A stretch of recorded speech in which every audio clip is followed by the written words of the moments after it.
sempre que eu falo da CNRD, e eu acho que aqui eu estou na mesma situação, eu encontro três públicos diferentes. Eu encontro pessoas que nunca ouviram falar na CNRD, não têm a menor ideia do que ela é. Tem um público que é do meio do esporte, portanto, tem uma noção do que ela é, mas ainda não sabe exatamente como ela funciona. E tem um público que sabe exatamente como é, e sabe como ela está funcionando, porque está atuando nos processos. E eu tento sempre administrar meu tempo de modo a atender esses três públicos. Então, eu gosto de dividir sobre o que é a CNRD, como é que ela funciona e o que está acontecendo. Então, eu vou tentar atingir essas três parcelas do público aqui. O que é a CNRD? Quem somos nós? Nós somos um órgão independente da estrutura administrativa da CBF. Portanto, é um órgão previsto no Estatuto da CBF, previsto no artigo 111 do Estatuto da CBF, ali por volta, mas que não faz parte dos órgãos administrativos da CBF. Portanto, os membros da CNRD não são diretores, não são gerentes da CBF, não são empregados da CBF, nem nada. Então, o artigo 111 do Estatuto da CBF nos diz que nós somos um órgão independente da estrutura administrativa da CBF. Depois, o artigo 119 do Estatuto da CBF diz que nós somos um órgão que tem por função dirimir litígios envolvendo entidades do esporte brasileiro, com funcionamento detalhado em um regulamento próprio. Isso é o que diz o artigo 119. E o artigo 23 diz que as nossas decisões, tais como outras decisões dos órgãos judicantes do futebol, devem ser respeitadas por aquelas pessoas que nos são jurisdicionadas. Então, nós somos um órgão independente da estrutura administrativa da CBF, com a função de dirimir litígios no esporte, cujas decisões devem ser observadas dentro do contexto associativo do futebol brasileiro. Quem são os nossos jurisdicionados? São os atletas, os intermediários, os clubes, as federações, treinadores, assistentes técnicos. Basicamente, são esses os nossos jurisdicionados. Esses jurisdicionados, cada qual reunido dentro de uma categoria, fazem parte do conjunto de entidades que nomeiam os membros da CNRD. A CNRD ela é composta hoje por um membro colegiado de 5 membros, um órgão colegiado de 5 membros, titulares e 5 membros suplentes. E quais são essas categorias? A CBF indica o presidente, e aí as outras posições são indicadas pelos atletas, pelos treinadores, pelos clubes e pelos intermediários. Então, essas 5 categorias de jurisdicionados têm voz na formação do órgão, indicando os membros. Então, essa somos a CNRD. Tá? Essa é a estrutura, essa é vamos dizer assim, o aspecto macro. Nós funcionamos na sede da CBF, nós temos um coordenador geral, que é o Dr. Rafael Fachada, muitos aqui devem conhecer, porque ele é um bandeirante do direito desportivo, né? Já correu o Brasil inteiro divulgando. Sempre falo e repito, que o Rafael é o coração que bombeia a Câmara, o Rafael é 100% CNRD, a função dele é cuidar exclusivamente da CNRD, ele não faz mais nada. O dia dele, do trabalho dele, é um funcionário tempo integralmente dedicado à CNRD, e junto com ele trabalha a Amanda Guimarães, que fica também lá no Rio de Janeiro. Então, somos esse conjunto. Quais são as competências da CNRD? O que a gente julga? Porque aí uma grande diferença do que a gente estava habituado, sobretudo com o modelo da justiça desportiva. Eu costumo dizer que a justiça desportiva julga as 4 linhas, e a gente julga a indústria. A gente julga aspectos comerciais, a gente não julga o jogo. Né? Então, a gente julga, basicamente, e aqui eu já vou dando um pouco em ordem de volume de casos.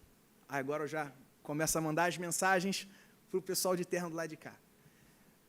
A gente julga ainda, a nossa grande maior parte de casos, acho até que talvez seja a metade, se não for a metade exata, é muito perto disso, são disputas envolvendo intermediários e clubes ou intermediários e atletas, o que alguns chamam de, o que antigamente se chamava de agente e que muitos hoje ainda chamam de empresários. Ainda é uma parte significativa, quase 50% das nossas ações deriva de disputas envolvendo intermediários. Porque já havia uma cultura disso com o órgão que nos antecedeu, que era o Comitê de Resolução de Litígios. Então, em boa parte, a gente ainda analisa as disputas comerciais envolvendo intermediários e suas contrapartes, seus clientes. E, normalmente, essas disputas têm duas feições. Ou é cobrança de comissão, que não foi paga, ou é cobrança de multa por quebra de exclusividade. Tem um ou outro caso que foge da curva, que é um atleta querendo se desvencilhar de um intermediário, já aconteceu, mas a grande maioria é cobrança de comissão ou cobrança da multa por quebra de exclusividade. Essa é a grande faixa dos nossos processos. Além disso, a gente julga o que a gente chama de casos do artigo 64 do Regulamento de Transferências, que é um modelo brasileiro do 12 bis da FIFA, que é basicamente os overdue payables. Ou seja, as cobranças de obrigações financeiras que clubes devem a outros clubes, a atletas e por aí vai. Em cobranças, consubstanciadas em documentos. Então, valores não pagos de contratos, confissões de dívida e por aí vai. Também, isso já está chegando perto de representar 20% dos nossos casos. Aí depois começa a ter um conjunto de competências que competem entre si, vamos dizer assim, pela terceira posição. A gente tem disputas relativas a cobranças de mecanismo de solidariedade, que é aquela parcela que o clube que forma o atleta tem direito conforme o atleta vai sendo vendido subsequentemente. Nós recebemos essas cobranças, também já tem um número razoável de casos a esse respeito. E está começando a surgir um conjunto de disputas novas. Primeiro, são as disputas envolvendo o direito do clube formador, tanto a indenização por formação do atleta, como o exercício do direito de preferência. Isso é uma coisa que, depois até, Décio, por curiosidade, eu não consegui identificar muitos precedentes na Justiça do Trabalho, na Justiça Comum. Então, eu tenho a impressão de que é um terreno da Lei Pelé que a gente vai começar a desbravar. Então, a gente já tem um conjunto, salvo engano, de 7 ou 8 casos, agora eu não tenho esse número na cabeça, mas envolvendo indenização por formação. Um deles é, assim, uma das discussões jurídicas mais interessantes que eu já vi. Eu costumo dizer que eu gosto muito quando as partes fazem acordo, mas eu gostaria muito que não houvesse acordo nesse caso para a gente poder decidir, porque a discussão jurídica é linda, linda, linda.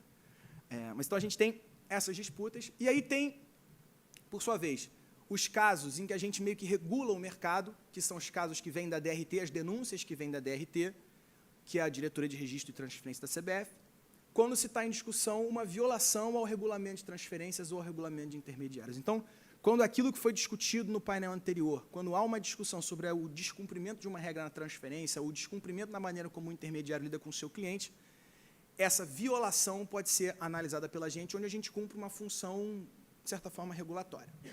E há a jurisdição dos litígios trabalhistas, que eu sei que gera uma curiosidade enorme. A gente já tem hoje um número razoável de casos trabalhistas.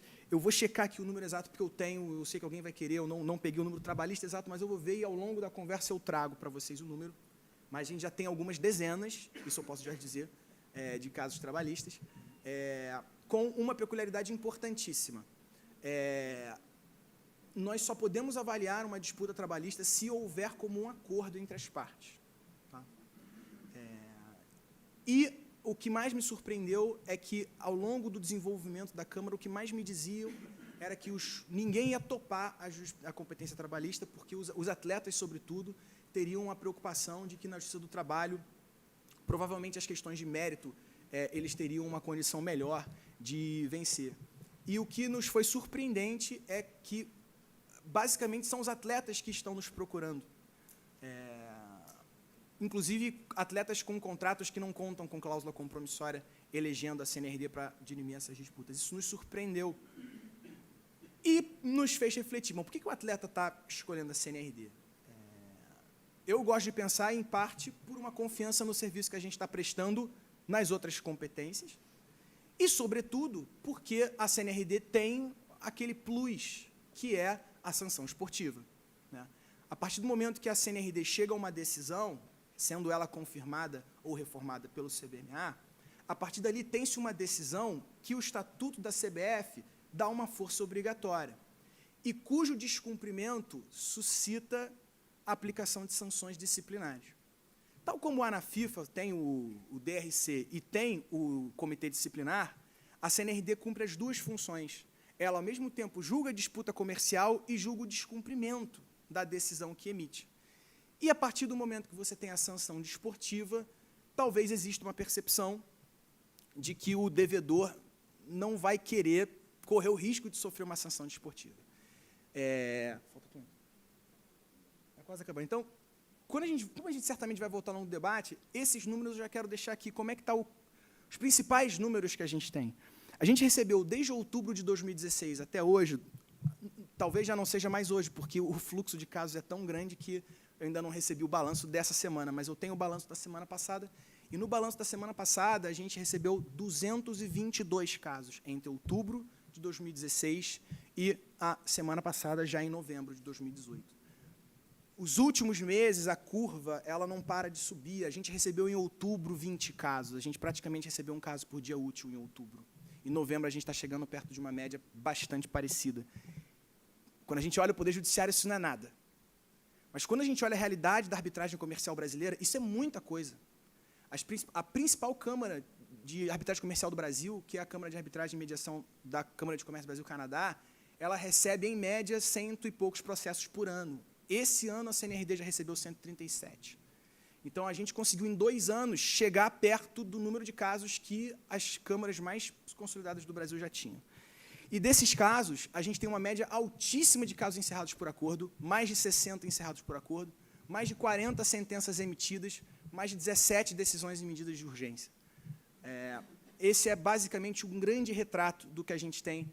Eu acho que vale a pena a gente seguir com o painel, e aí na volta do debate eu trago alguns números, entre eles aqui, já para deixar as cenas do próximo capítulo, o retrato da região sul na CNRD. Eu tenho os números de escritórios, clubes, representatividade da região sul na CNRD, eu queria compartilhar com vocês.